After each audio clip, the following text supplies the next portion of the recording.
Bungie unveiled some Sandbox changes last week in their This Week at Bungie update, meaning some Sandbox balancing is going to come into effect on November the 10th. There's good news and there's bad news in there, but it does mean that some exotic weapons are going to be worth keeping an eye on going into Beyond Light. So the following is a guide for 10 exotic weapons to check out in Beyond Light due to the Sandbox changes. And don't forget, if you're new around here, hit that subscribe button down below for all the latest Destiny 2 content and turn on notifications by hitting that bell. And before we get into the video today, I wanted to let you know about some new merch I've launched. There's a bunch of t-shirts, hoodies, socks, stickers and masks available. So there is a custom pixel art logo design for This Week in Video Games, plus a glitched out version of the logo too. All are available in a range of colours and sizes, and if you enjoy This Week in Video Games content and want to support the channel, then consider buying some of the merch. So the link's down below in the description, but now let's get back to the video.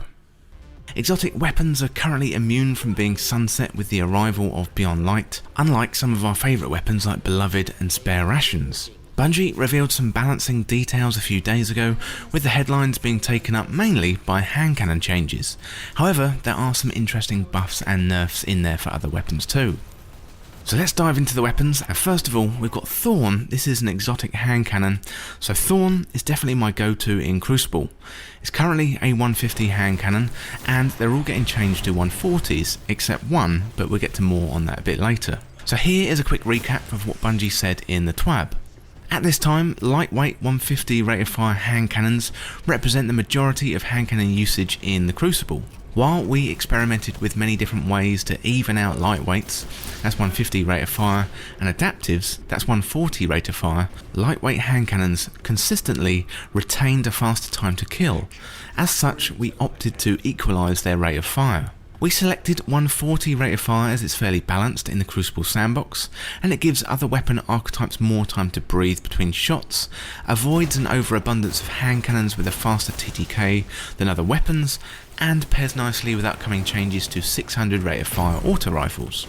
So this change means that Thorn is going to be slightly slower, but apparently also the change means it's going to be able to 2-tap with its buff active. On paper, this could seem like a nerf, but actually this could turn out really well, and we could see Thorn getting even stronger than it is now, if that's even possible.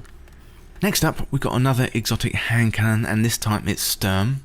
So Sturm is currently a 110 hand cannon, which is going to be transformed into a 120. This is an interesting experiment and attempts to make the current 110 hand cannons relevant. Its partner weapon, the sidearm Drang, is also not going away in Beyond Light and will in fact be sold by the gunsmith next season, so the Sturm and Drang combo will live on and perhaps be more deadly than ever. So there are some improvements to Drang, so move the Together Forever trait to the intrinsic, similar to how the Baroque version works, and added the following perks. So we've got accurized rounds and moving target, so it's definitely worth giving out this pairing a go in Beyond Light. Next up, we got Midas Multitool, and this is an exotic scout rifle. So scouts are being tuned a little bit, with Bungie stating increased how much each point of the aim assist stat widens the aim assist cone, and at maximum the aim assist cone is now 15% wider. So this essentially means that scout rifles are going to be easier to use. Also, another benefit, the mini tool isn't being sunset, and it's another one that's going to be sold by the gunsmith. The mini tool is also seeing some buffs, with Bungie saying move the Midas synergy trait to the intrinsic, similar to how the Baroque version works, and also added the following perks. We've got hipfire grip, which in itself got a buff a few seasons ago, and kill clip too. I'm not really convinced that we're going to see scouts rise up to the top as we saw them in the first few months of Destiny 2, but we'll have to wait and see. But I do think it's worth giving Midas Multitool another look. Next up, we got Arbust, and this is a linear fusion rifle. So the last time Arbust got his time in the sun was when everyone had to go and get linear fusion rifle kills in the Crucible for that ritual Crucible weapon a few seasons ago. I'm not really 100% sure about this change, with Bungie saying no longer strikes shields multiple times, but its efficacy against shielded targets has been increased. For anything with a shield, this is going to be great, so it's probably one to check out for sure in Beyond Light. Next up, we got Sunshot, and this is an exotic hand cannon, and so Sunshot is going to be the only 150 hand cannon in the game, meaning it's going to have an advantage over everything else. This is already a beautiful weapon, but now if you use this hand cannon, you're going to have a small advantage over every other hand cannon in the game. So I would expect Sunshot to have its time in the sun in Beyond Light. So Sunshot is a funny one. It has been reworked a bunch of times. It's been available since Vanilla D2. The explosive elements on Sunshot have had a buff. The magazines had a buff, and I'm sure the Rangers had a buff too at some point, but now, with this being the only 150 hand cannon in the game, I definitely think we're going to see more of Sunshot. The next up, we got Merciless, and this is an exotic fusion rifle. So this fusion rifle had its best days when Destiny 2 first came out, and Bungie has given it a small buff by saying increased inventory stat from 36 to 55, and that increases the reserve ammo. So more ammo means using it more often, so it could be worth trying out again when Beyond Light rolls around. So next up, we've got Truth, the exotic rocket launcher. So Bungie has slightly buffed rockets, but it's still nowhere near to what we saw in Destiny 1. Back then, rockets were super powerful, and Truth was dominant in PvP. So here's the buff from Bungie. So these heavy weapons currently have low reserves, so we are adjusting that. We expect to take another look at rocket launchers in a future season and increase reserves by 1 or 2 rockets depending on the inventory stat. So rockets still do feel a little bit clunky, so I'm looking forward to this future season of the rockets, sometime hopefully in Beyond Light. Well, next up we've got Jade Rabbit, and this is another exotic scout rifle. Much like Midas Multitool, this is another scout rifle that is getting a buff, as well as an upgrade of sorts. So Bungie say, of the Jade Rabbit, the armour piercing rounds are going to be swapped to high caliber rounds, and this fixes an issue that could prevent the exotic perk from triggering. So Jade Rabbit has been pretty strong for some time, and now the fact that we've got this fixed, the exotic perk from triggering, and high caliber rounds, well, you might see a lot of people running around with Jade Rabbit. Definitely another one to have a look at when Beyond Light drops. Next up, we've got Ace of Spades, and this is an exotic hand cannon. So given that Ace of Spades was a 140, it was always overlooked for something like Spare Rations or Thorn or other 150 hand cannons.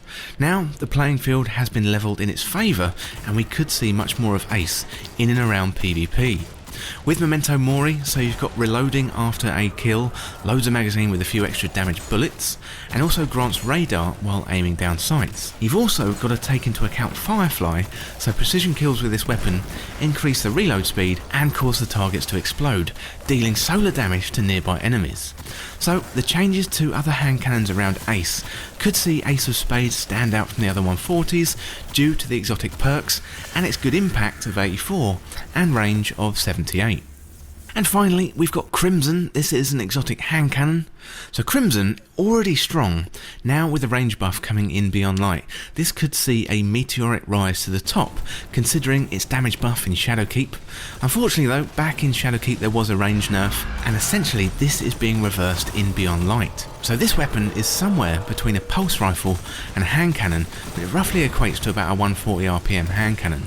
Crimson is an absolute beast with 92 impact, 82 stability, and 100, yes 100 inventory size. Bungie state in their Sandbox update saying damage fall off for 100 range starts now at 25 meters, and it was 20 meters, so I think Crimson is definitely one to check out when Beyond Light drops on November the 10th. Well, let me know down there in the comments what you're going to be using in Beyond Light, and have any of your favourite weapons been affected. Well, that is it for this look at 10 exotic weapons to check out in Beyond Light due to the Sandbox changes, and thank you so much for watching. For more Destiny 2 content like this, hit that subscribe button down below and subscribe to This Week in Video Games. If you want to join the community, check out the Discord link in the description, or you can follow me on Twitter at TWIVG Podcast. If you enjoyed this video or found it useful, liking and sharing the video would really help me out. Otherwise, check out these other videos on the channel. Thanks again, I'll see you in the next video.